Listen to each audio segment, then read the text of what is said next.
Welcome to Subramani. Running a financial blog or doing some training and appearing occasionally on the media has some advantages and has some disadvantages. The advantages are I enjoy doing this, so there is no other reason to make a video every morning, and right, so that's true. And no point in writing if nobody is going to read, but I write and I create videos, right? So I do that. I enjoy doing that. But therefore, it means whenever I meet somebody, could be rich, could be poor, could be known, could be unknown, could be cousin, could be a friend. There are certain questions which they ask for which my I could write a book instead of giving a answer. So first question is, when should I retire? I have no clue, boss, when you should retire. Some people should retire at 45 because they enjoy doing traveling or whatever. I mean, I like traveling, so that's the first example that comes to my mind. Uh, or somebody should work till 75 because they have no hobbies, they don't know what to do, and they should be working there, right? So if you can get a job which gives you leave whenever you want, allows you to go for longish 3 month vacations to your children's house, and allows you to do all that, then by all means you should be working because you don't know what else to do. So that's also fine. So when should you retire is a function of what you and your spouse and your children think. And I mean, it may not matter what your children think, but it is important to have their views also. So also ask your wife whether she wants double the husband and half the money. See whether you have enough money. That is of course true, but apart from that, see what are you going to do with yourself. Are you going to find enough good things to do and keeping yourself busy, or are you just going to be on some Netflix or Amazon Prime and doing nothing? Then are you going to enjoy that? There is nothing wrong in watching 3 movies a day if that's what you enjoy doing. So be my guest, do that.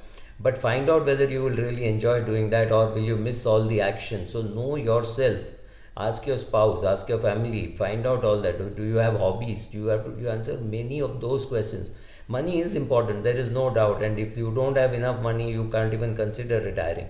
But having the money is not enough reason to retire. If you don't know what to do with your money, if you don't know what to do, how to manage your money, and if you are a person who will sit in front of the laptop and start dabbling in shares and lose money, maybe you have 3 crores with which to retire and you lose 30 lakhs in that because you dabbled in shares, and you tell yourself, oh, it's temporary, I know Ukraine problem will be solved, my portfolio will go back. All that is perfectly possible, but if you don't know what you're going to do with your time, maybe you should not be retiring. Another question which I'm asked is, should I buy a house or should I rent a house? I really don't know. I can only tell you what I did. I bought a house very late in life, and I didn't have to borrow ever for anything that I did, thanks to parental support or thanks to my own portfolio.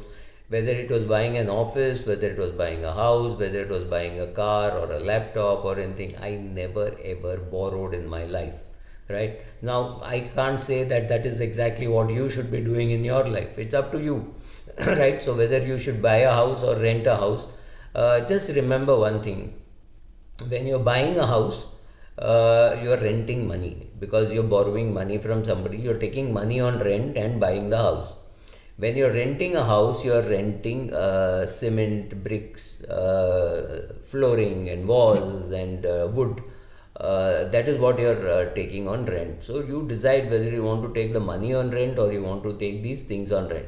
There's a huge ego problem even in the cooperative societies. When we are discussing, we'll say, oh, वो तो rent पे रहता है. It's not a great compliment to be living on rent, and I don't see any reason why. The person who is paying an EMI and the person who is paying a rent, perhaps the person who is paying rent is more sensible. But this is an argument which can never end. So if your wife wants to buy a house and you don't buy her a house, that could make her very stressful. It could also mean that everybody around you would sympathize with her and say, Arey, you have money, you're doing well, why don't you buy a house? It could be a father in law, it could be a father, brother, uncle, aunt, everybody coming and giving you this kind of an advice. So you have to make a choice of what you want to do rather than asking me whether you should be buying a house or renting a house. Mathematically speaking, I don't justify even the interiors done in my house in terms of rent. Even that money, if I just put it into some good equity fund, I would get more money than that, then I would be paying as rent, right? So my society charges, everything is pretty high. And if I take all those costs into account, it does not justify at all to be buying a house. But that is the arithmetic of it, the mathematical portion of it. Emotionally, if you're happy buying a house, buy a house. By all means, buy a house if that is what will make your wife and children more secure, right? They don't want to hear things like, oh my god, apna ghar nahi hai, because somebody will brainwash them. Or if your the landlord asked you to vacate at the beginning of COVID and your wife was pregnant and you did not want to take a chance, that is exactly the time you didn't want to leave, right? And then because of your landlord's behavior, now your whole family is convinced that you should buy a house. Your father is saying, here I am willing to give you 1 crore. Your father-in-law is saying, I am willing to give you 1 crore. Why don't you buy a 2 BHK, 3 BHK, 5 BHK, whatever. So please take that decision on the basis of very many things, what everybody around you wants. All that is important. You cannot pretend that all these decisions, whether to buy or rent, is purely mathematical. It is not mathematical. Another question which people ask is, I've got a lump sum, and should I repay the loan or should I be investing the money? Again, if you are comfortable with the amount of loan that you have, then you should not be worried about repaying the loan if your return is greater than the rate at which you are borrowing. Let us say now you have borrowed money at 6.55% or 6.75%, something sub 7, and your equity portfolio is doing very well and you're getting about 12 or 13% CAGR. There is absolutely no reason at all for you to be repaying the loan because you know how to manage your money well. However, suppose you have a surplus and you have exactly same situation, but you're afraid of equity markets. You anyway will go and put it in the bank deposit. Then look at it this way: a bank will pay you something like 5%, let's say 5.5%. On that, you will pay tax. So it is going to become very inefficient. That person should be able to repay the loan. That person will benefit by repaying the loan. So ultimately, it is not just a question of what you look at mathematically. It's also a question of how your current portfolio is. If it is skewed towards G-Secs and bank deposits and things like that, you might as well repay the loan. However, if you are getting a return greater than the loan interest payment, and you are doing a mathematical calculation regularly, I don't see why you should be repaying the loan in a hurry. You might as well keep the loan and keep paying the EMI. And for after 3, 4, 5 years, your EMI could look like a piddly amount, and your portfolio could have gone up substantially. So this is again a very difficult question to answer. So, and I could be perfectly right over a 3-month period. Let's say market crashes. I told you, no, I think you should sell off some equity and pay off the loan. Very good, you did that, and 3 months later the market came down. You're very happy. You're thrilled that I gave you good advice. But what happens after 5 years if you find that the rate of return, the IRR on your portfolio is something like 14%, and you were trying to get rid of a much cheaper loan, right? Because markets will go up, go down. So if the market goes down immediately after you're selling, you feel like a genius. You keep looking at your portfolio and say, I sold that. Things like that.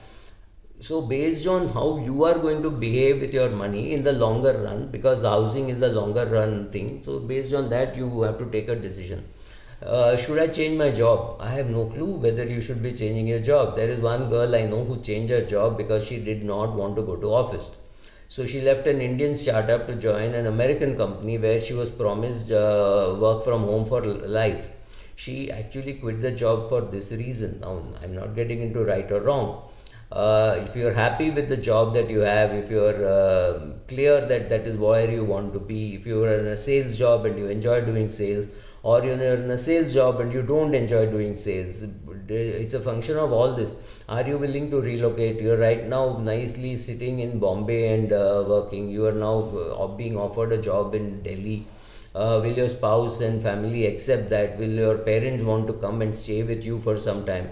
All these questions also matter. It is not just a matter of money. What happens if the current company in which you are has a fantastic reputation, but the company which is calling you does not have that level of reputation? Then you want to take you need to get a premium on a premium on the what we would call as reputation risk, right? So you have to take all that into account. It is not just a question of, oh, he's paying me more salary, or paying lesser salary. That can't be the.